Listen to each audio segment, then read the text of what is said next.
बताने की कोशिश करेंगे। देखिए, कलाम मुकद्दस में यीशु को कभी शेर नहीं कहा गया, यीशु को कभी शेर बब्बर भी नहीं कहा गया।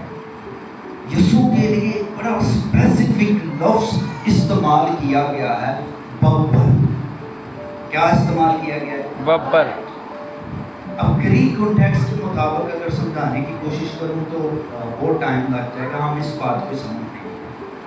पूरी बाइबल पढ़ लें, यीशु के लिए कहीं और नहीं इस्तेमाल हुआ, सिर्फ इसी जगह पर लफ्ज इस्तेमाल हुआ है, यहूदा के कबीले का वो बब्बर। इशारा है कोई बब्बर है यहूदा के कबीले में। वैसे तो यहूदा के कबीले को कहा गया है शेरे बब्बर का बच्चा। जब उसका बाप बरकतें देना शुरू करता है यहूद, तो फिर वो उसको कहता है, उसको ये बात कहता है शेरे बब्बर। लेकिन यीशु के लिए ये लफ्ज इस्तेमाल हुआ, यीशु के लिए बब्बर लफ्ज इस्तेमाल हुआ। क्या कभी सोचा है, आपको पता है बब्बर कहते हैं किसको? किसी को पता है? जी। होता शेर ही है। मेरी बात सुनो, फौजी सारे फौजी होते हैं, लेकिन उसमें आईजी को क्या कहते हैं? आईजी होता है, उसकी पोस्ट ऊपर की होती है ना, ब्रिगेडियर हो उसकी पोस्ट उससे भी ऊपर, ऐसी है। तो ये पोस्ट है, शेरों में भी एक पोस्ट है। समझ आ रही है मैं क्या कहने की कोशिश कर रहा हूँ? शेर, शेरे बब्बर, फिर बब्बर। तीन सुने, मैं बताने की कोशिश करता हूँ अगर आपको समझ आ रही। जंगल में एक असूल है, शेरों में एक असूल है। जब शेर वहां पे होते हैं ना, उनका जो ग्रुप होता है और वो जिस ग्रुप में होते हैं, उस ग्रुप में बाकी सारे शेर छोटे छोटे रह सकते हैं, लेकिन जब वो अपने बब्बर बनने की एज में आता है तो उसको लड़ना पड़ता है। उस ग्रुप का जो लीडर होता है, जो शेर बब्बर होता है, उसके साथ क्या करना पड़ता है? लड़ना पड़ता है। लड़ने के बाद वो उस ग्रुप में रह सकता है, या फिर वहां से उसे जाना पड़ता है। ये उनका असूल है शेरों का। वो नहीं टिकने देते अपने ग्रुप में शेर, बाकी होते हैं उसके झुंड में, लेकिन बब्बर एक ही उसमें शेरे बब्बर रह सकता है। अब शेरे बब्बर से भी ऊपर कोई है, अब उस ग्रुप में से कोई नहीं है, बाहर से कोई शेर आता है, और बाहर से कोई शेर आकर उसके लीडर को जब मार देता है और उसके लीडर को वहां से भगा देता है, तो वो उसका बब्बर कहलाता है। फिर वो बब्बर जो होता है ज्यादा देर उस ग्रुप के साथ नहीं रहता, उसके चंद टाइम होता है, 5-6 दिन रहता है, फिर उसको छोड़ता है, अगले ग्रुप पर चले जाता है। वो सिर्फ ताकत ही आजमाता रहता है, और ये आजमाता रहता है, मैं इससे भी ज्यादा ताकतवर हूँ, मैं उससे भी ताकतवर हूँ। और जब फिर दूसरी बार वो चक्कर काटता है ना, उस जगह से आता है, उस ग्रुप में जो लीडर होता है वो खुद ही अपना सर झुका देता है, सर नहीं उठाता। क्यों? क्योंकि बब्बर गुजर रहा है। समझ आ गई? किस किस को मेरी बात की समझ आ गई? अभी मैंने कंप्लीट भी।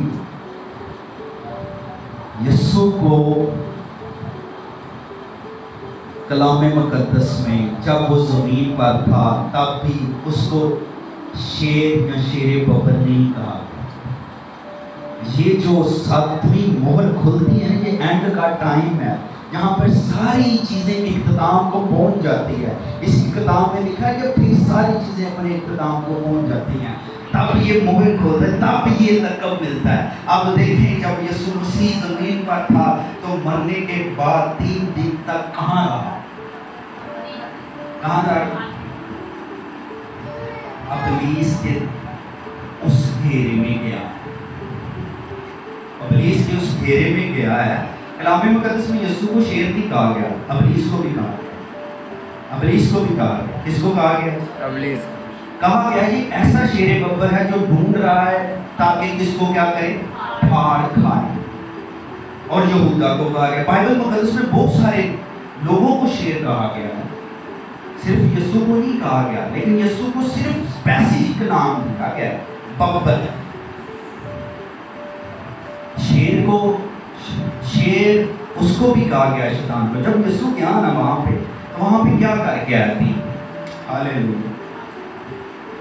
मैंने कहा बब्बर वो बनता है, बब्बर वो बनता है जो उसके घेरे में जाए, उसके ग्रुप में जाए और वहां पर जाकर उसको हरा कर आए। हालेलुया। और वहां पर जाकर अपनी को शिकस्त दिया और ऐसे ही बब्बर बना, ऐसे ही बना। बात ही हालेलुया। बड़ी ये टाइटल लगता है ना यहूदा के कबीले का वो बब्बर। सुने, दानियल के वाक्य को जानते हैं आप? यस। कौन से वाक्य की बात कर रहे हैं? दानियल की कोट में बहुत से शेरों की मां का इस वाक्य को आप सब जानते हैं। वहां पर पता क्या लिखा हुआ कि ये ऐसे शेर थे, ये कोई बादशाह ने शौकिया शेर नहीं पाले हुए थे।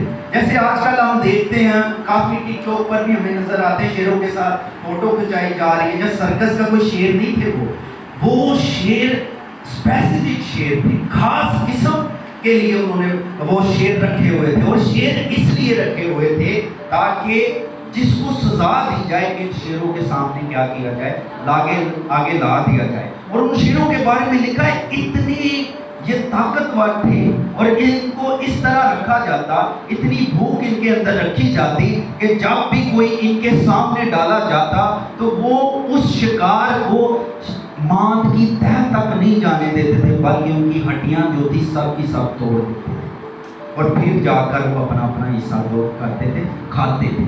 अब सुने मेरी बात,